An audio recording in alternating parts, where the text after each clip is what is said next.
Welcome. We have our journalist who is going to testify what happened to the man called Bühāri in 2017 is live now with us. It is not going to be like video. You are going to hear his voice. I have told him he wanted to say his name. I said, no, you don't need to say your name. Just, tell us what is your role in this whole Bühāri death saga in London. What is your job, what we are doing, who you work for, and what you did, what the role you played, including the people you called during the time President Muhammadu Buhari died in London. So welcome to this program. I want you to talk, just talk openly to Nigerians. Yes, depending on your time zone and your location, this particular video from because this particular video. Since the news of the death of the former president of Nigeria, a whole lot of things have been flying on the social media space. Like the whole thing is just so funny. The videos of Mazen Namdekano where he was actually saying a whole lot of things about the death of Bühāri has been flying the social media space now, trending everywhere. No, after Yaradua, no good luck. After good luck, Bühāri, after Bühāri, the whole videos is flying everywhere. And when some of them like he play around here, but because of copyright claim and the new rules of the social media, na our own platform. But this particular one from Mazen Simon Ekpa, yes, because now bros on some Mazen Namdekano very exposition about the late Bühāri. And with exposition Mazen Simon Ekpa made here as well, because he actually brought somebody who actually witnessed or caused no claim that's now this thing Mazen Namdekano about the death of Bühāri in 2017 not be zero. So don't like it settle down, just stick here to this video, watch it from beginning to the end. Can you know all the conversation ni feni nemere here. Man atupu play the video kono watch it because aboni man listen and subscribe then na my backup YouTube channel because wajena na the comment section of this particular video enough for now. Wherever you're seeing this video from, up on Facebook, up on TikTok, up on YouTube, I am we go back up YouTube channel. Yes, so wajena comment section now. Just click here the link here forever or get direct to my YouTube channel where you now click and subscribe to my backup channel because very soon I get gonna drop more of these updates on that channel. Yes, because of the new YouTube policies with that. So because do that now before you watch this particular video. Obuni watch here the video because kabaro to start the video, drop one opinion in the comment section. Echefuna to start the video then when they need the review. Watch the rest of the video, guys. I'll be right back. Hello, good evening and good morning, depending on where you are watching the show from. I want to basically say first, because I understood how Nigeria think and how Nigeria work. They will come up to say I have been paid. Please, I want to make it very clear. Hope you are hearing me. I want to make it very clear that I have never been paid and nobody paid me for this. The reason why I decided to come out is because of the life that was lost in Nigeria and so many things that is going on at the same time in Nigeria. Hello, can you hear me? Everybody's hearing you. Go ahead. All right, thank you. First of all, I started this on Twitter, but Twitter, they are restricting me. I want to first of all say, you can follow me on Twitter with the name Boris Moro, Boris Moro. Hello. So the whole scenario is that President Muhammadu Buhari, he died on the 19th of February. On the 19th of February, please, those analysts, if you can take notes, take pen and your paper and note these things down. Note them down carefully. I'll be giving you specific things here, specific details right now. Okay, number one, President Muhammadu Buhari died on the 19th of February, the year 2017. He died in Newcastle, in Freeman Hospital, Newcastle. He died as a result of heart problem, heart disease, which the Nigeria presidency failed to disclose.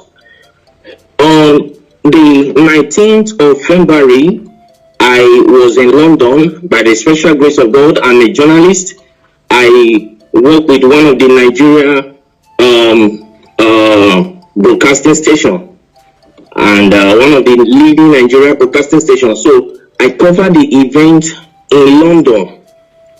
He died in Freeman Hospital, Newcastle. I was there. I covered the event. Then, you know, Muslim, they don't embalm people. So on the 20th of February, he was flew in to Saudi Arabia, where he was buried. I was there live, and I covered the event where Aisha Bühāri put on white attire. I think you're with me. Go ahead. So where Aisha Bühāri put on white attire and the children. Can you pause a bit? Can you pause a bit? And let me remind Nigerians and the entire world that this event he said he covered. He have the video. He have the video. I do. Go ahead. I have all the video. So the Nigeria Aisha was putting on white as a sign of mourning to her husband, who is the late President Muhammadu Bühāri. Then the children, according to the Muslim tradition, were putting on black. I have the video, I have the photograph and everything. You understand? Then on the 23rd of February, I was in Ethiopia as a journalist. I moved around. So I was in Ethiopia, where the African Union, the AU, hold a summit, a mini silence for late President Muhammadu Bühāri on the 23rd of February, the year 2017. Hold on, please. I know that interrupting you is I know this kind of thing is very, very difficult, but please, hold on. Now, you, after covering the event, you went to Ethiopia on the 23rd of April, on the 23rd of February yes. 2017. And yes. you were there at the African Union Summit or whatever. Yes. You covered it with your own camera as a journalist, and yes. you have the video. Exactly, Go ahead. So I covered the events there, where the African Union hold a minute silent for late President Muhammadu Bühāri. So to show their last respect to the late President Muhammadu Bühāri of the Nigeria government. Then on the 28th of February, still, which I think is the last day of February, then what's it called? Queen Elizabeth gave a condolence statement to the Nigeria government in respect of late President Muhammadu Bühāri, and which went viral. Yes. So all of these, the Nigeria government, led by late Abakari and with the Kaaba, swept under the carpet for selfish and greed reasons. Then on the 2nd of March, Eric Joyce, the ex-British lawmaker, Eric Joyce, ex-British lawmaker, he issued a statement, that a condolence statement to Nigeria for the loss of her president.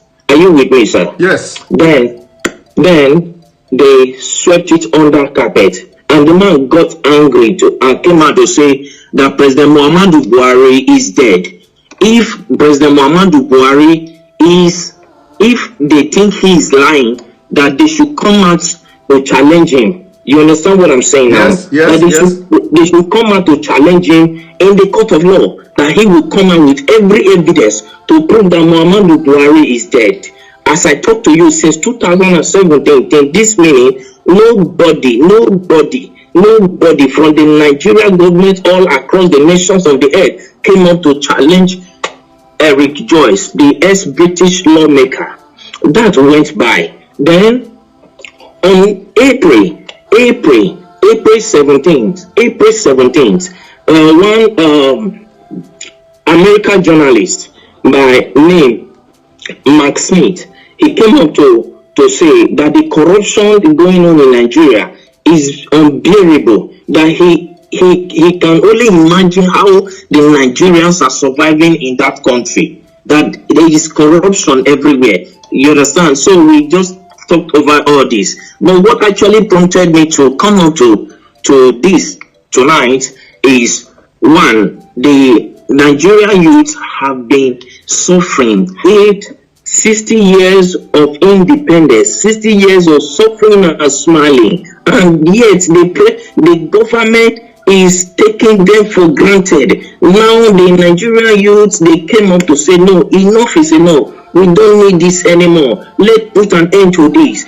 All what they could do was to send the military to fire them. If they think maybe I am lying, let Aisha Bühāri, the wife of the late President Bühāri, come up to tell me that the imposter parading himself as the Bühāri is her husband. If I am lying, okay, hold it there. First of all, I want you to tell me, because you are one of the best journalists, but people don't know. Like I said, you don't need to mention your name. You don't also need to mention the Nigeria TV station where you work and all that. So now during the time when this man died, I want you to tell me, what did you do? Like, did you contact anybody in Nigeria, like any prominent politicians, and who is the person, and what did you discuss? And can you tell us why, what happened that the Nigerian media didn't carry out the news, including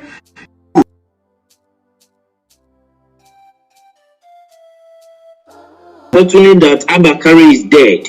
Abakari did not die of COVID-19. Coronavirus did not kill him. They masterminded his death. That is number one. I have proof for everything I'm saying, because I am a media personnel, and for me to say whatever thing, I know I can prove it anywhere on the earth. You understand what I'm saying? First and foremost, when after that we came to Nigeria and we tried to publish the news. Let me state categorically, I don't want to mention the name of the broadcasting this thing I work with. Don't mention it.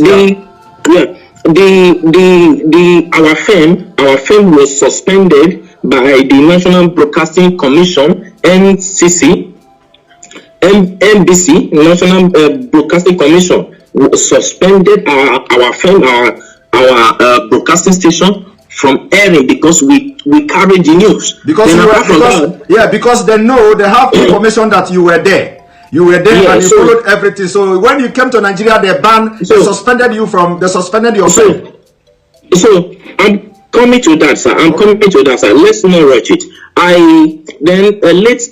Abakari called me to Asorok. You understand what I'm saying? Yes. So I flew into Abuja to go and see him, and he told me that if I can keep quiet, that my safety to be alive will be guaranteed, and for my generation to come on will suffer again as a result of the bribe he was offering me. You understand what I'm saying? Yes. So I told him, accepting bribe is not a problem, but my conscience will judge me till I die. Yes. So I cannot do that. And to God who made me, I'm saying this categorically, and God Almighty is my witness, I did not take a dime from him. So I left. Then I called Bola Tinubu Asiwaju, okay, the Lagos State richest man on earth.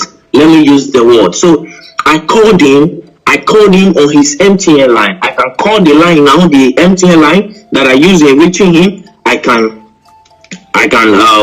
say it here. The number is 080-622-40104. That is the number I use in calling Bola Tinubu Asiwaju. So I called him on phone to tell him about the development, and he came on to tell me that I should shut up, I should keep quiet, and so many other trash and nonsense that he told me that at the end of the day I was suspended from my work.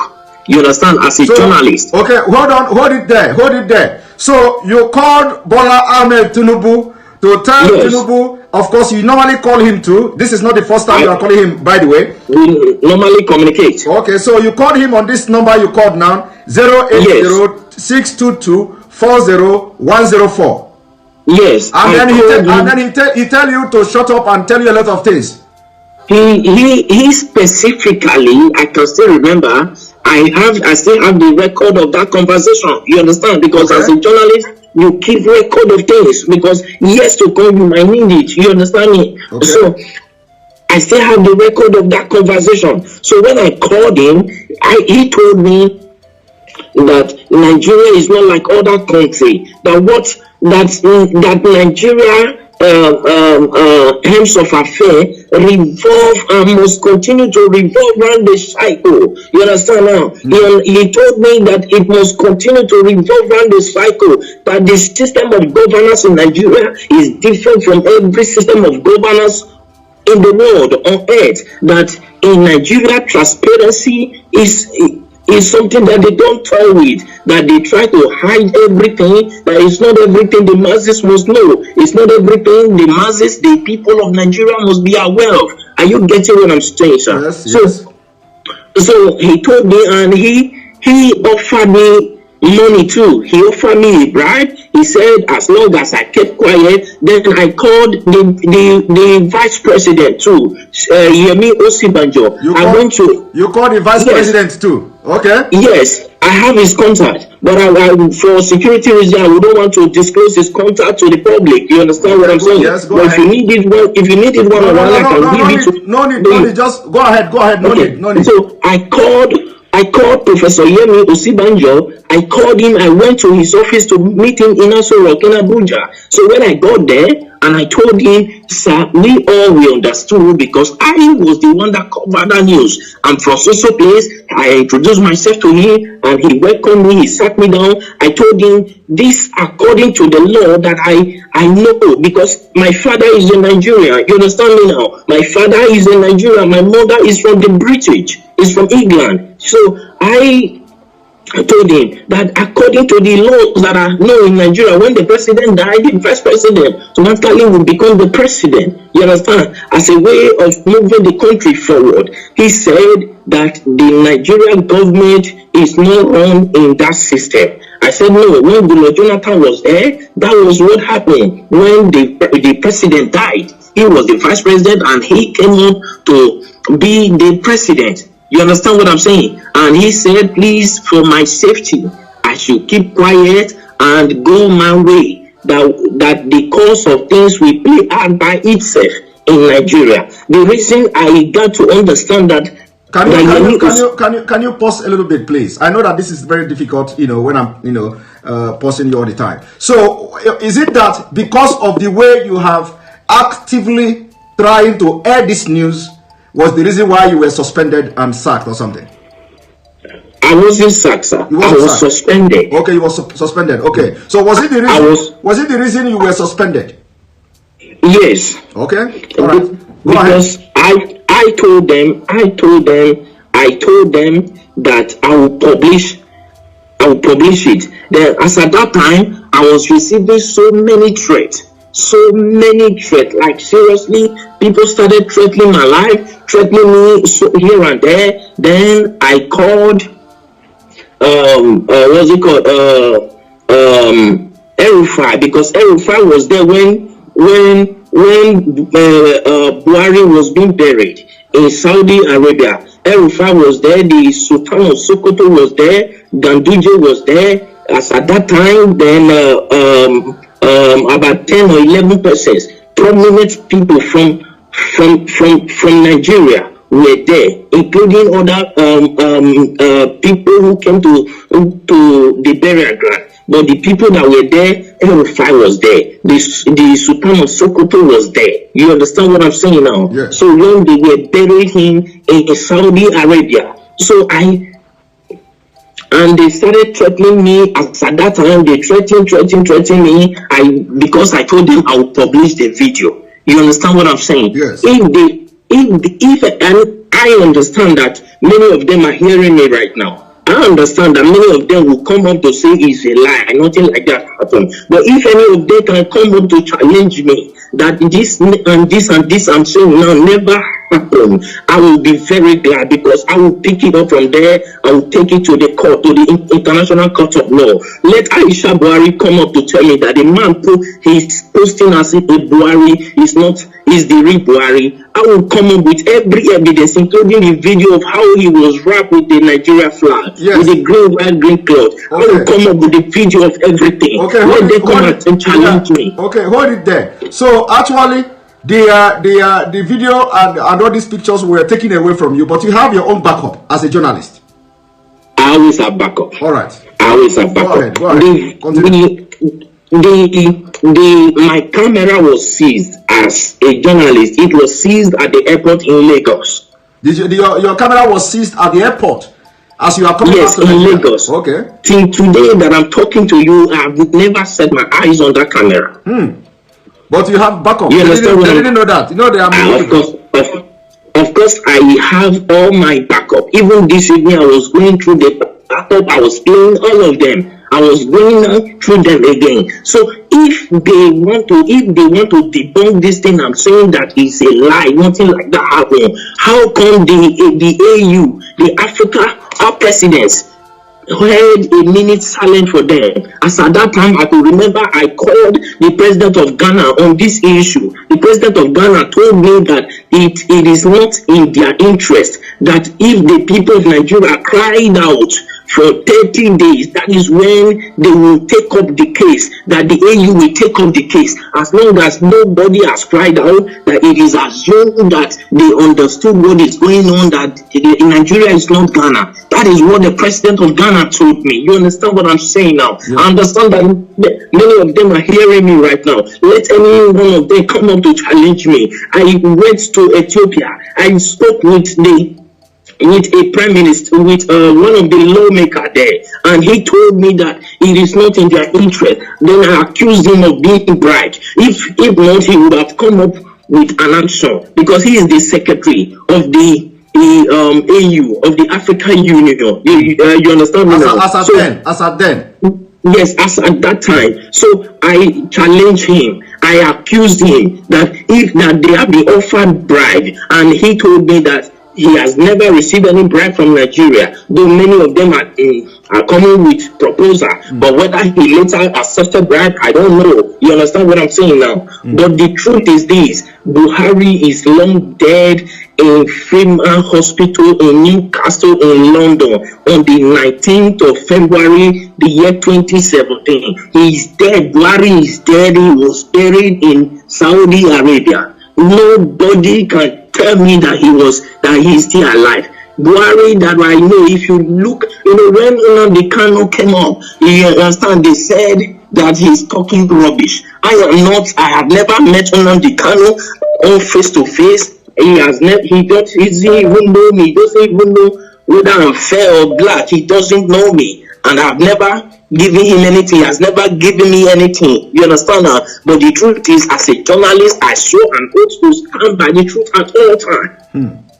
Irrespective of what may be at stake, I swore an oath to stand by humanity. And now you no longer work with this television station, and now because of what is going on in Nigeria, you are ready to shatter the table. If I am not answerable to any Nigerian authority, you understand now? When I was suspended, I was waiting if my suspension would be lifted. I waited for a period of 6 months. My suspension was not lifted. Then I resigned.